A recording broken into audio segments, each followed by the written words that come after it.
Let's look at storytelling. Storytelling is such great fun, and you're telling your story, the one that you've made up, a story that's exciting and interesting, or sad or threatening and difficult. And I want you to use your thoughts in your voice and your face again, but there is an opportunity for some physicality in storytelling. You can act out a bit. You can show us what the person is doing that you're talking about.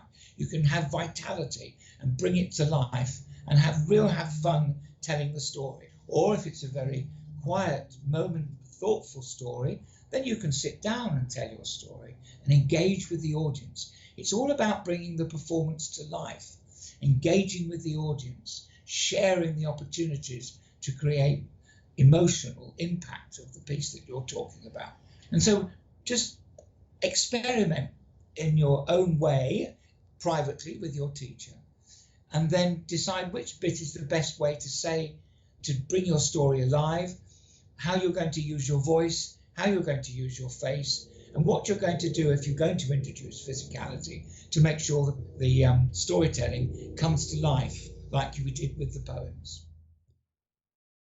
In public speaking, you need to make sure that when you deliver your speech, it sounds spontaneous, as if you're thinking of the ideas as you progress.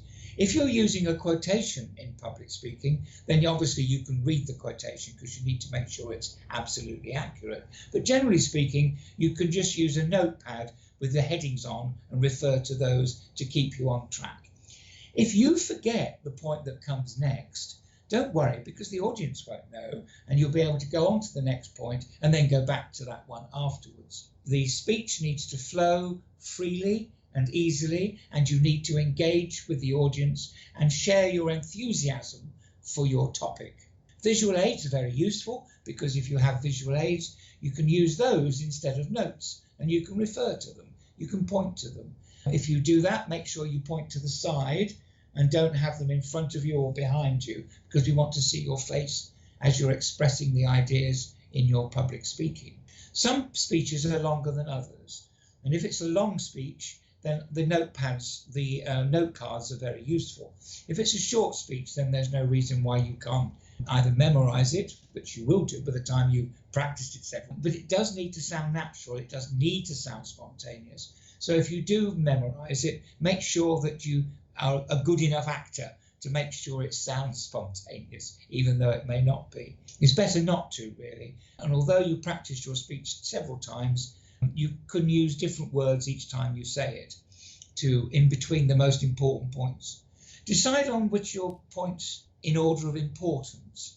And I think you want to start, if you've got 5 points, for example, let's start with number 3, which is a very important point to arrest the audience's attention and get them interested in the topic. And then I think you could go back to number 1, and then you could use number 4 perhaps to bring them back again, number 2, and finish with your most important point, and hold that final thought for a few seconds at the end of the speech. You're really there to engage and entertain the audience and share your views. And sometimes talks are particularly personal to you. It's a topic or a subject that you're very keen about. It could be something that is universal, or it could be a personal aspect of what you're talking about, something that's particularly interested you. But whatever happens, you need to bring it alive vocally and facially, and make sure the audience is with you and they understand. If there are complicated words or words that the audience may not know, make sure that you say them clearly, because if you mutter or mumble them, then the audience loses its way and they can't follow you, and then they lose track and it makes it very difficult. So think about what your intention is. Think about what you want to share with the audience and how you want to bring that alive.